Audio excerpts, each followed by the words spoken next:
ಹೇಳಿದ್ದು, ಮಹಾತ್ಮ ಗಾಂಧಿ ಇದನ್ನೇ ಹೇಳಿದ್ದು, ಬುದ್ಧ ಇದನ್ನೇ ಹೇಳಿದ್ದು. ಸಮ ಸಮಾಜವನ್ನು ನಿರ್ಮಾಣ ಮಾಡಬೇಕು ಅಂತಕ್ಕಂಥದ್ದು ನಮ್ಮ ಉದ್ದೇಶ. ಜಾತಿ ವ್ಯವಸ್ಥೆಯನ್ನು ತೊಲಗಿಸಿ ಸಮಾನತೆಯ ಸಮಾಜವನ್ನು ನಿರ್ಮಾಣ ಮಾಡಬೇಕು ಅಂತಕ್ಕಂಥದ್ದು ನಮ್ಮ ಉದ್ದೇಶ. ಅದಕ್ಕೋಸ್ಕರ ನೀವೆಲ್ಲ ನೋಡಿರ್ಬೋದು, ಈಗ ಇತ್ತೀಚೆಗೆ ಒಂದು ವರದಿಯಾಗಿದೆ.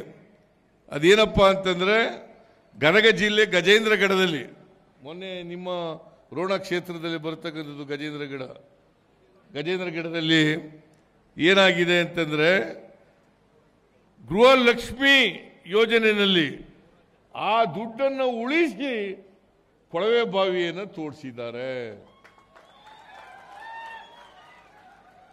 ದುಡ್ಡನ್ನು ಉಳಿಸಿ, ಗೃಹಲಕ್ಷ್ಮಿ ದುಡ್ಡನ್ನು ಉಳಿಸಿ ಅವ್ರ ಮಗನಿಂದ ಬರ್ತಕ್ಕಂಥ ಆದಾಯವನ್ನು ಸ್ವಲ್ಪ ಬಳಸ್ಕೊಂಡು ಗೃಹಲಕ್ಷ್ಮಿ ಯೋಜನೆಯನ್ನು ಬೆಳೆಸಿದ್ದೀವಿ. ಇಂಥ ಅನೇಕ ನಿದರ್ಶನಗಳನ್ನು ಇವತ್ತು ಕರ್ನಾಟಕ ರಾಜ್ಯದಲ್ಲಿ ನೋಡಲಿಕ್ಕೆ ಸಾಧ್ಯ ಆಗ್ತದೆ. ಅದರಿಂದ ಇವತ್ತು ಗೃಹಲಕ್ಷ್ಮಿ, ಗೃಹಜ್ಯೋತಿ, ಅನ್ನಭಾಗ್ಯ, ಶಕ್ತಿ ಯೋಜನೆ, ಯುವ ನಿಧಿ, ಈ ಕಾರ್ಯಕ್ರಮಗಳನ್ನು ನೇರವಾಗಿ ಫಲಾನುಭವಿಗಳಿಗೆ ತಲುಪಿಸ್ತಕ್ಕಂಥ ಕೆಲಸವನ್ನು ಮಾಡ್ತಾ ಇದ್ದೇವೆ. ಮಧ್ಯವರ್ತಿಗಳಿಲ್ಲ, ಲಂಚದ ಹಾವಳಿ ಇಲ್ಲ, ನೇರವಾಗಿ ಫಲಾನುಭವಿಗಳಿಗೆ ಅವರ ಅಕೌಂಟಿಗೆ ನಾವು ದುಡ್ಡು ಕೊಡ್ತಕ್ಕಂಥ ಕೆಲಸವನ್ನು ಮಾಡ್ತಾ ಇದ್ದೀವಿ. ಅದರಿಂದ ಈ ನಮ್ಮ ಎಲ್ಲ ಯೋಜನೆಗಳು ಕೂಡ ಆರ್ಥಿಕವಾಗಿ, ಸಾಮಾಜಿಕವಾಗಿ ಶಕ್ತಿ ತುಂಬತಕ್ಕಂಥ ಯೋಜನೆಗಳೇ ಹೊರತು ಸಮಾನತೆಯ ಸಮಾಜವನ್ನು ನಿರ್ಮಾಣ ಮಾಡಲಿಕ್ಕೆ ಮಾಡ್ತಕ್ಕಂಥ ಕೆಲಸಗಳೇ ಹೊರತು ಸಮಾಜವನ್ನು ಒಡೆಯತಕ್ಕಂಥ ಕೆಲಸವನ್ನು ನಾವು ಮಾಡ್ತಾ ಇಲ್ಲ. ಧರ್ಮದ ಹೆಸರಿನಲ್ಲಿ, ಜಾತಿಯ ಹೆಸರಿನಲ್ಲಿ ರಾಜಕೀಯವನ್ನು ಮಾಡ್ತಾ ಇಲ್ಲ.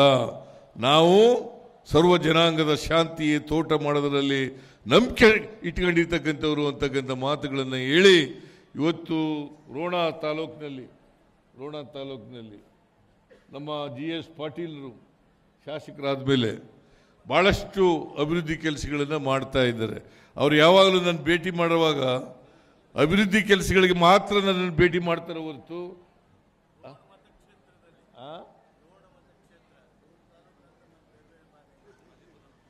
ರೋಣ ಮತಕ್ಷೇತ್ರ